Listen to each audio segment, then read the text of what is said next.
OnePlus have released their Explorer Backpack last year already, but until now it was really hard to get your hands on one. Now that it's available without an invite, should you pick one up? Hey, I'm Brian and this is my review.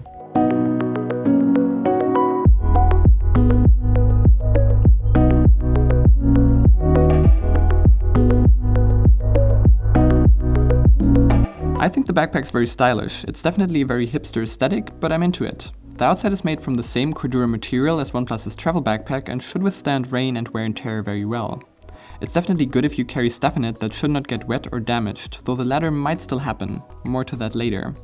To augment this weather resistance, the zippers are also covered in rubber, and there's quite some of them on the backpack. There's a compartment on the bottom that you can use for miscellaneous smaller items such as cables and batteries, but it won't fit a pair of running shoes or something like that.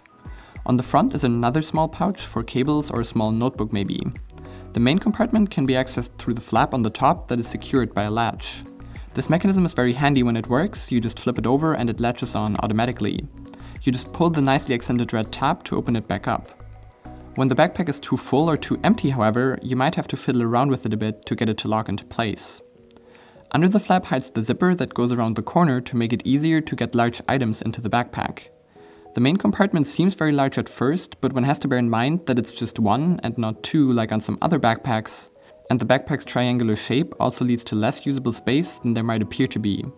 Unlike my NK City backpack, for example, this one doesn't fit my tripod and especially not alongside a water bottle. And you might have to keep that inside the bag a lot, because I found that the water bottle holder on the side really only fits bottles up to half a liter, which really isn't enough for me, so I usually keep a power bank in here. Apart from not having that much space, that space also really isn't that organized. You have one back pocket for books that is secured with a Velcro strap and another small pocket that might fit keys, glasses or a phone.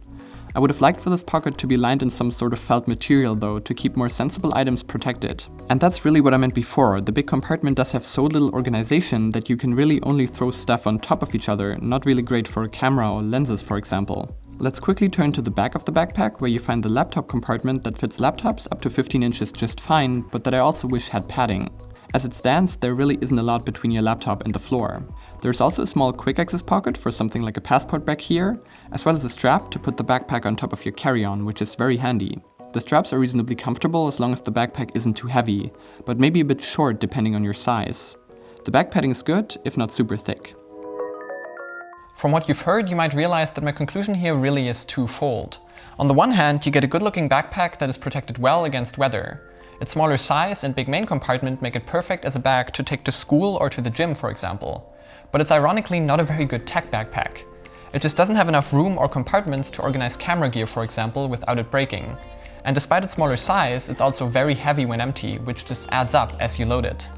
For college, I'll keep using this, but for trips, I'll stick to my NK City backpack, which has much more handy compartments, better laptop protection, a felt pocket, as well as featuring more space while being lighter. If you enjoyed this video, you know which buttons to press, and don't forget to press that follow button on Twitter.